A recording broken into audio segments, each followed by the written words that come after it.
119 new and confirmed cases of COVID-19 discovered in Chonburi today. I'm Adam, and you're listening to TPN Media.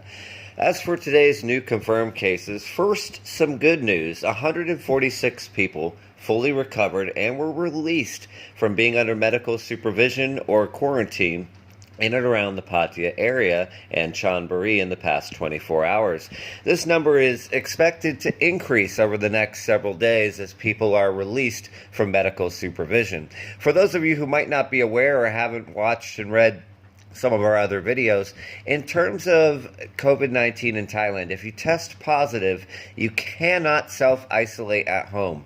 They might let you self-isolate for a day or two until they can locate you a hospital bed, but you are required, even if you are asymptomatic or have mild symptoms, to go ahead and to do your COVID-19 time, so to speak, under medical supervision.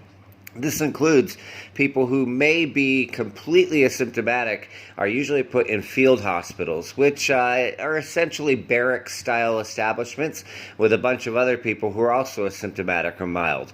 Now, if you have symptoms or you're having troubles breathing or other related issues, of course you're put in a proper hospital.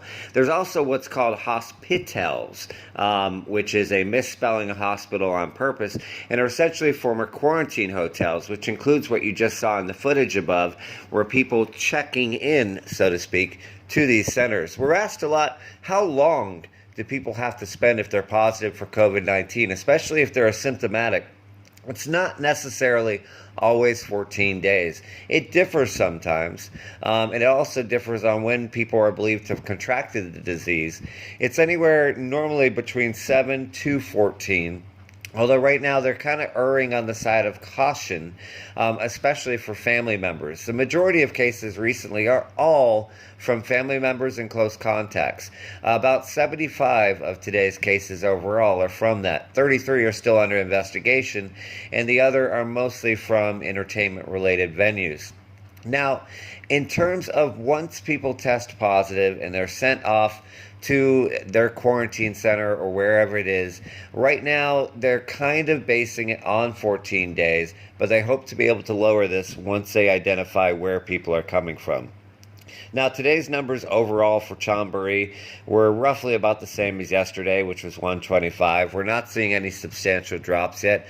On a national level, though, the preliminary numbers that just came out for today show numbers around 2,800 and some change, which is a major increase and still a bit alarming to people. Last night, the Prime Minister of Thailand went ahead and gave a primetime address. He did not add any new restrictions or measures, but stated that the Center for COVID-19 Situation Administration were monitoring the situation and would announce in advance if they were going to have to go ahead and implement any further restrictions. We wanted to talk a minute about restrictions. There's a lot of people on social media basically banging down the doors and clamoring and saying, why have they not gone ahead and done a lockdown? I want them to lock down everything, shut down all businesses, travel, curfews. I want it all. I want a lockdown.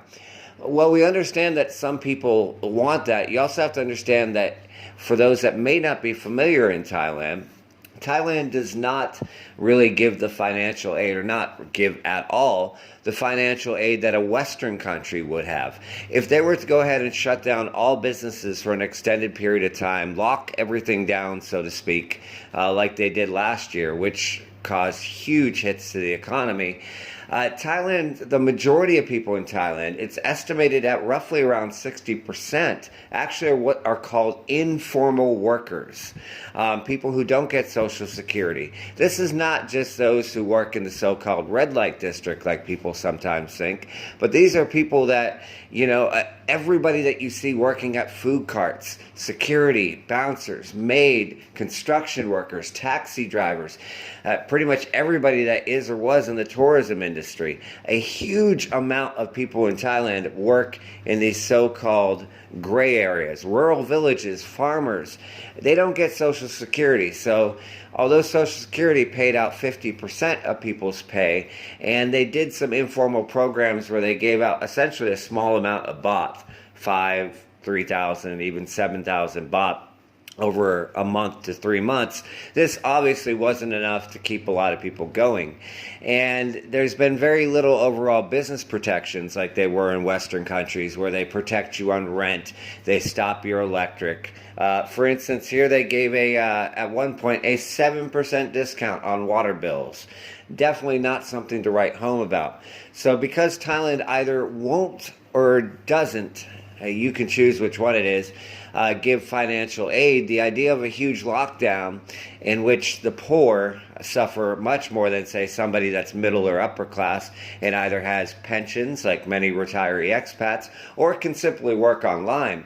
The vast majority of the people in this country don't have that privilege, and as a result, a lockdown would be devastating. Last year, we personally witnessed charity lines into the thousands of people during the strict lockdown. They really don't want to repeat that. But as cases continue to rise, they may have to make some difficult decisions while still allowing people to work the best that they can. Their major focus, according to the Prime Minister last night, was to go ahead and boost up the vaccine process and get more vaccines in. They're looking at Pfizer and Russia's Sputnik, between 5 to 10 million doses of both. Now, they don't have an exact date on when these arrive. Another large amount of Sinovac vaccines are supposed to arrive possibly as early as today. And the majority of their vaccines from AstraZeneca, which are also produced locally, are still saying are supposed to roll out in about a month and a half. We'll see if that happens.